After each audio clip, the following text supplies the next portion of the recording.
Hey, I'm ZSH Plays. Welcome back to the Alpine Mountain Zoo. Spring is in the air here in the zoo. We've got some daffodils poking through. And today we're going to make a big step towards completing our new alpine area with the first habitat in the area that the guests will come to for the Eurasian beaver. This is where we're going to be building, just in between the seal lake and the alpine house that we built in the last episode. And this habitat is going to sit next to a little river, which the guests are going to go over on a bridge, which I thought would be nice. If you're thinking we don't have Eurasian beavers in the game, you would be right. However, the North American beavers that we do have are essentially identical to Eurasian beavers. There's numerous stories of zoos that have had what they thought was a population of North American beavers in their zoo for years, only for someone to do a DNA test one day and discover that they're actually Eurasian beavers. Even scientists struggle to tell the difference between them, so we can certainly have them as Eurasian beavers and just change the sign. I'm just working out the water level for the habitat here so that we can get it to the right height in relation to the banks. There we go. And then we'll start working on the waterfall that's going to join the river that the guests walk over onto the habitat. So we're going to use this big waterfall piece here and position it so that it doesn't cross the path and it ends at the beginning of the water in the habitat. Obviously, we can't have guests actually walking over water in the game, not at this kind of height anyway, so we're going to be faking this stream using some of the waterfall pieces and some of the special effects water flowing pieces as well. And when this is done, it's pretty effective. I'm really happy with it, actually. So with the waterfalls in, I've just got this piece in just to sort of guide us as to where the bridge is going to go. And then what we're going to do is raise the terrain so that it's exactly the height that we want the bridge to be. And then once we've got that in, we'll smooth it out so that the path smoothly goes up towards the bridge, over the water, and then back down again on the other side. So once we've got that done, we can put the paths back in. Doesn't really matter what path we're using as it goes over the bridge, that'll all be covered up with an actual bridge that we will build. This is where the guests will get their first glimpse into the habitat, and then there'll be more viewing for them later on. And we'll just make sure that these waterfall pieces are going to make the water realistically appear to be flowing under the bridge, along with all the special effects pieces that we'll add later on. And then we can move on and start building the bridge itself. There was a couple of design options for the bridge. I considered a stone bridge, but I realised that the sort of classic arched stone bridge that you might see over a little stream, it would be impossible to disguise the fact that there was no water underneath it. So I've gone for a wooden bridge instead, which is going to make that much more realistic. So we're going to use these planks. I think these are from the East Asian set. We'll rotate them so we don't get a repeating pattern on the texture. And then we're just going to lay these over an upside down African hut base, I think. The hut base is just there to give it a bit of weight, so you won't really be able to see it once it's finished. It's going to be all about these planks that we're placing in here, and then the other wooden pieces that we're going to construct the sides of the bridge with. So once we've got the planks in, we'll move on to the sides. We're going to use this big bit of Arctic wood as the main base for the sides of the bridge. This is nice and chunky, which will further cover up the terrain that's underneath it. Once we've got that into position, we'll just use a few of these to create both sides of the bridge. We'll get a slightly thinner piece to create the first arm of the bridge, and then we're going to use these much thinner pieces to create the rest of them. So we'll place loads of them in, all touching each other so that we can get the spacing right. We've got our angry vendor stood on the bridge there, as always, to make sure that we get the right scale. We'll copy these all the way down to the end of the bridge, and then we'll go in and delete 2, leave 1, delete 2, leave 1, all the way down until we get this arrangement here, which looks nice. And then finally, we'll take another different plank and place this down on the top. We're going to need to use 2 of these just to get the exact thickness, because I want them to be slightly sticking out on both the left and right of the post that it's on top of. In fact, I think we used 3 of them in the end just to get it perfect. Yeah, you can see from back here, it needs to be thicker to look realistic, so we'll use 3 of these, make sure that they overhang on both sides of the bridge so that those posts disappear into them like they would do in real life. And once we've got it exactly right, then we can just copy this across to the rest of the bridge, and then we can take a look at it.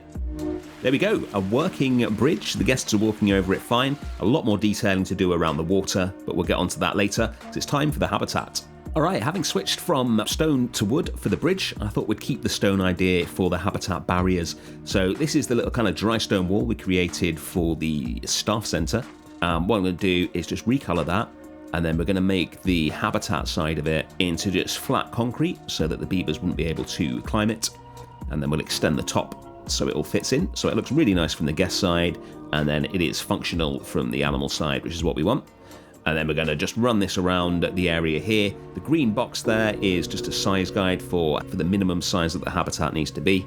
We're going to make sure we enclose that with these new walls so it's a little bigger than it needs to be. And I'm going to put a little glass barrier over the waterfall that goes into the habitat to both keep the beavers in and enable the guests to see into the habitat a bit better at that point as they're going over the bridge. We'll just use one piece of glass for that, and then we'll use the little iron bar things to create a more realistic top and a more realistic join between the rocks and the glass. Now I want to have some trees in here, and beavers have a pretty unique relationship with trees. If you want living trees in the beaver habitat, then obviously you need to protect them. So we're going to create a little tree guard here, just using a few pieces of mesh that will spin round and recolor.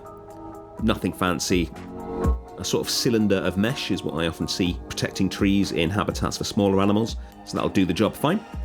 This is actually only the second habitat we've ever built for beavers on the channel. The first one was in our Moonlight World Zoo, and it was inspired by a habitat at the Wildlands Emmen in the Netherlands. This one isn't inspired by any real-life habitats, it's just a design that I came up with that I thought would fit nicely next to this path here. And as always, I've taken note of some of the recommendations in the Beaver Care Manual to make sure that it's going to be realistic. We'll cover the whole habitat in logs and branches and all sorts of things that the beavers could use to create their home, make little dams and things like that. And once we've scattered those all around the habitat, we'll start working on a dam. So I'm going to put in a really big tree trunk here as the kind of base of it. You won't really be able to see much of it because it's going to be completely covered in loads and loads of much smaller branches. And once we've used pretty much all the kind of branch pieces in the game, we're going to start looking at dead trees and things like that as well. Logs, anything we can find to make it look like the beavers have made a little dam here. If you haven't seen it, by the way, make sure you check out my tour of Pattaya Zoo by Romano Palacios. Released that last week. It is absolutely mind-blowing. One of the best zoos I've ever seen built in Planet Zoo, so make sure you check that out if you haven't already. I've had a few comments from people asking if I'm doing zoo tours again and if I will tour their zoo. So just to clear that up, no is the answer. The only reason I toured Pattaya Zoo is because I promised Roman I would tour it a long time ago, probably about 2 years ago, I think. And a zoo of that magnitude takes a very long time to complete, and as it finally completed it, I did the tour. I'm just placing in the final dead tree here where we've just got the branches sticking out so they can become part of this. That's the dam done. Let's take a look at it. Looking good. I think the branches, etc. are random enough to look natural. What we're going to do now is add in what I've often described as my favourite enrichment item in the game, the beaver pool. Got to have that in there. Used it so many times in non-beaver habitats. And then we'll move on and create the beaver's lodge. So we created a lodge for the Moonlight World, and I think there we basically just used the birch branches to do all of it. And it looked pretty decent, but it was very white because that's the colour of the birch branches. So I want to try and mix it up with this one and get more different types of branches and things like that in there, just to make it look a bit more natural looking. See if we can improve on the one that we made last time. So we'll just chuck in loads of different branches, and we're basically creating one little archway here. We will be using the birch branches for some of it because they are pretty much the smallest branches that we have, and we need those to get the shape, but we're also going to mix in some of the climbing branches and a few other bits and pieces to try and get it looking more realistic. I think building something that looks like it was built by a beaver rather than by us is really challenging, but we will do our best here. And once we've got one little bit of arch done, we'll copy that and rotate it, put it on the other side so we can form one kind of slice of this building. And then we'll make a few changes and use some different branches to the bit on the other side so that both sides of it don't look the same. And then once we've got one kind of full arch done, then we can start copying and rotating it. We're going to do that about 3 times, and then again we're going to go in and just make a few changes to parts of the base and things so that we don't have too much repetition here. And once we've got these 3 good, then we will take all of it and rotate them again to form the actual lodge itself. We'll just make a complete circle with it, and then we'll go in and delete a little bit where they could kind of get into it, which would be underwater. And then finally, we'll take some of the dead creosote bushes and add those in to break up all the whiteness and get it looking a bit more realistic. I was happy with this when I built it, but when I was editing the cinematic shots at the end of the episode, I'm not really entirely happy with this, I've got to be honest with you. So I'm going to go in and make some improvements to that. I think it just needs some larger brown branches around the sides of it, just to break it up a bit, make it look a bit more like a real beaver lodge. So I'll show you the results of that in the next episode. Speaking of the next episode, we're going to be starting the final new area in the zoo in the next episode, the Amur Forest. Got some really cool ideas for that, so looking forward to getting that out there next month. Back to this build, I'm going to almost completely surround the lake with rocks, because one of the things you need to be mindful of when building a beaver habitat in your zoo is that beavers like to change waterways where they can by digging up the earth, making dams and things like that. So you want to try and make it so that the majority of the water body is kind of fixed in place and they can only change it so much. Makes it easier to keep on top of their activities in the habitat and prevent them completely diverting the waterways inside the habitat and flooding it and things like that. Apparently they also like to have a kind of step under the water so they can sit in the water without being completely submerged, so we'll pop one of those in.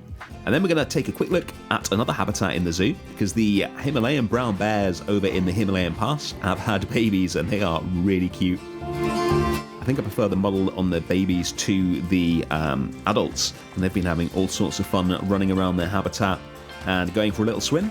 And with the beaver habitat pretty much done, it's time to start working on the rest of the area with the stream that the guests are going to walk over and everything else to make sure that this area looks really beautiful as you walk into it. The first thing we're going to do is join the habitat onto the guest path. So we're going to cover up all this bare terrain with some of these rustic panels and just sink those in so they fit nicely into the kind of dirt there and everything starts to meld together. And then we're going to finish off this stream. So at the moment, it's very clear that we've just got a couple of waterfall pieces here. So we need to join these onto the surrounding terrain. So we're going to do that with loads of the smallest faux rocks. Just randomly place those down, and then we'll follow the line of the stream as it goes up here. There is going to be another habitat here, which we will do in a future episode. So this stream is going to be quite a feature of that habitat, so we want that to look really good. For the gap in between the waterfall pieces, we're going to use the waterfall special effects. These are the river rapid splashes, I think. We just place these down and make sure they're all pointing in the right direction and following the curve that we've created with the faux rocks and the rock texture. And we can get something that really does look like flowing water. Later on, I'm going to just slightly raise the terrain on either side of this stream, just to further sell the illusion that these waterfall effect pieces are a stream. And we'll have one of these pieces just going over the waterfall piece. We get a really seamless little river. I'm actually very happy with that. Now, when I was building the Alpine house in the last episode, I was going through all the signs of the animals that we're having in this area to see what we could use. And I realised that the beaver sign, despite being one of the older signs before Frontier unified the style of them, is actually pretty good. It's a bit more cutesy than I would like, but it's not bad. So we're going to have that here to announce this habitat. And then we're going to do the final little bits of finishing off in the habitat, getting some upside down bushes growing over the tops of the wall, adding some decals onto the wall as well, just to break it up and make it look a bit more interesting. And then we'll move on to the final thing that we need to do today, which is to create a sign for the Alpine area. This sign is actually inspired by Pattaya Zoo. If you've seen that tour, you might have remembered I became slightly obsessed with a random bit of a concrete wall at the back of a habitat, which had about 4 million decals placed on it, I think. Looked really cool. So I want to do something similar here. So we're just going to take these mud walls, which have got that nice texture on them, colour them to grey so they look more like concrete, and then we're going to cover them in all sorts of grunge decals and damaged decals to get a really weathered look to it. And then we'll take one of Ricey's fonts and just write the Alps on it in massive letters. We'll make sure that this can be seen as the guests walk up the path towards this area so that it announces what the area is. If we drop it in there and get it to the right height, that's going to look really good. And that's the beaver habitat done. Let's take a look. I'm really happy with this little country road scene here with the bridge over the stream and the habitat in the background. And here's the beavers. I've purposefully left as little traversable land area in here as possible to try and get them into the water as much as possible. One of them's coming down to the water now.